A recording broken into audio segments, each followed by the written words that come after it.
아침을 여는 뉴스7 9월 10일 오늘의 주요 소식입니다. 카카오페이가 금융소비자보호법, 금소법 위반 논란에 대해 제도적 요건을 지키고 있다는 공식 입장을 밝혔습니다. 카카오페이는 플랫폼 기업의 금융상품 중개가 금소법 위반의 논란이 있다는 금융위원회의 지적이 제기된 직후인 8일 오후 즉각 반박 자료를 발표했습니다. 자체적으로 또는 자회사를 통해 필요한 라이선스를 획득하는 등 제도적 요건을 준수하며 금융 서비스를 제공하고 있다는 것입니다. 특히 이번 금융위 발표에 맞춰 소비자 보호 관점에서 보완할 부분이 있을지 적극적으로 검토해 반영하겠다고도 했습니다. 카카오페이 앱 내에서 이뤄지는 펀드 투자는 증권사인 카카오페이 증권이 관련 라이선스를 기반으로 제공하고 있다고 설명했습니다. 이어 카카오페이 앱 내 보험 서비스는 금융상품 판매 대리, 중개업 자회사인 KP보험서비스, 구인바이유가 관련 법령에 맞춰 사업을 전개하고 있다고도 덧붙였습니다. 대출 서비스 역시 작년 6월 혁신 금융서비스 사업자로 지정받아 제공한 것으로 문제가 없으며 금소법 시행에 맞춰 올해 7월 판매 대리중개업자 온라인 모집법인 라이선스를 신청했다고 설명했습니다. 이에 금융위 측은 핀테크 업체가 기존 서비스를 운영하기 위해서는 금융상품 판매 대리, 중개업자로 등록해야 한다며 금소법 계도 기간이 종료되는 이달 24일 이후부터는 제재를 받을 수 있다고 일축했습니다. 교보생명 대주주 간 풋옵션 분쟁에 대한 국제상업회의소 중재 판결이 나왔지만 ICC 중재판정부 판결문 해석을 둘러싼 양측 간 설전이 계속되고 있습니다. 9일 보험업계에 따르면 신창재 교보생명 회장과 어피니티 컨소시엄 양측은 최근 종결된 ICC 중재판정부 판결을 두고 서로가 본인이 승소했다는 주장을 펴고 있습니다. 먼저 교보생명은 이달 6일 자료를 배포해 ICC 중재판정부가 교보생명 대주주 간 풋옵션 분쟁에서 신창재 회장이 손을 들어줬다고 주장했습니다. ICC 중재판정부가 어피니티 컨소시엄이 제출한 가격인 40만 9천 원에 대해 신 회장이 풋옵션을 매수하거나 이에 대한 이자를 지급하지 않아도 된다고 한 점, 그리고 풋옵션 행사 가격 속에 신창재 회장이 경영권 프리미엄이 가산됐다는 어피니티 컨소시엄 측의 주장을 기각한 것을 승소 근거로 내세웠습니다.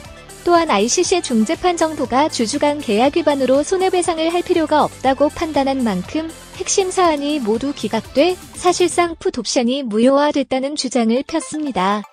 이에 반해 어피니티 컨소시엄 측은 즉각 반박했습니다. ICC 중재판정부는 풋옵션 매수 가격 40만 9천 원을 산정한 안진딜로이트 평가보고서가 유효하다고 인정한 것을 근거로 제시하며 이는 한쪽 당사자만 가격을 산정한 상황이어서 금액을 산정할 수 없는 것이지 여전히 풋옵션은 유효하다고 주장했습니다. 또한 신 회장에게 중재 비용의 전부를 부담하고 변호사 비용의 50%를 부담하라고 결정한 것 역시 승소의 이유라고 주장하고 있습니다. 양측 모두 승리를 주장하는 가운데 팽팽한 설전이 장기화할 것이란 전망입니다. 롯데가 국내 1위 인테리어 가구 업체인 한샘 인수전에 공식 참여했습니다. 이에 따라 한샘 인수전이 롯데와 LX 하우시스의 2파전으로 전개되고 있습니다. 롯데쇼핑은 한샘 인수 주체인 IMM 프라이빗 에쿼티, 이하 IMMP가 설립 예정인 경영참여형 사무집합 투자기구에 2,995억 원을 출자한다고 9일 공시했습니다. 한샘 조창걸 명예회장과 특수관계인 보유지분의 인수에는 최대 1조 5천억 원가량이 들 것으로 전망되는 가운데 롯데쇼핑이 예정대로 3천억 원을 투자할 경우 한샘의 지분 5에서 6% 선을 쥐게 됩니다. 롯데가 한샘을 인수할 경우 롯데쇼핑과 하이마트, 롯데건설 등 계열사와의 시너지 효과가 기대됩니다. IMM은 대기업들의 투자 조건과 시너지 등을 종합적으로 검토해 늦어도 다음 주에 파트너를 낙점할 계획인 것으로 전해졌습니다. 한국신용평가가 롯데그룹에 대해 올해 코로나19 이전 수준까지 실적을 회복하겠지만 추세적 반등까지 기대하긴 어렵다고 내다봤습니다. 롯데쇼핑과 호텔로데의 실적 개선세가 더디게 나타나고 있어서입니다.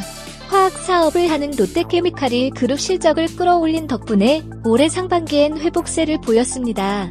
롯데쇼핑 등 유통부문은 소비 패턴의 변화 속에 온라인에서 구체적인 성과가 부족한 데다 백화점, 대형마트 등 기존 오프라인 사업의 실적 회복 속도도 경쟁사보다 더디다고 평가했습니다. 롯데케미칼과 롯데시오핑 등 주력 계열사들이 꾸준히 투자를 진행하고 있어 그룹 내 확대된 차입 부담도 단기간에 완화되기는 어려울 전망입니다.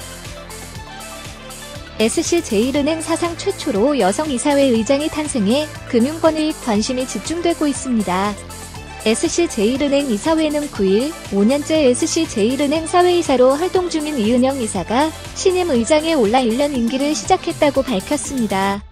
이 의장은 2016년 10월 SC제일은행 사회이사로 선임됐으며 현재 이사회 내 감사위원회, 위원관리위원회, 보수위원회 구성원으로서 활동하고 있습니다.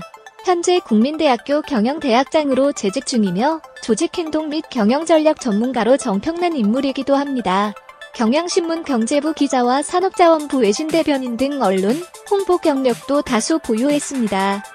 은행 측은 이 신임 의장은 이서진에 합류한 이래 경제, 홍보 분야의 다양한 현장 경험과 전문성을 바탕으로 은행의 주요 현황과 리스크 관리에서 탁월한 역량을 발휘한 것으로 평가받고 있다고 선임 배경을 밝혔습니다.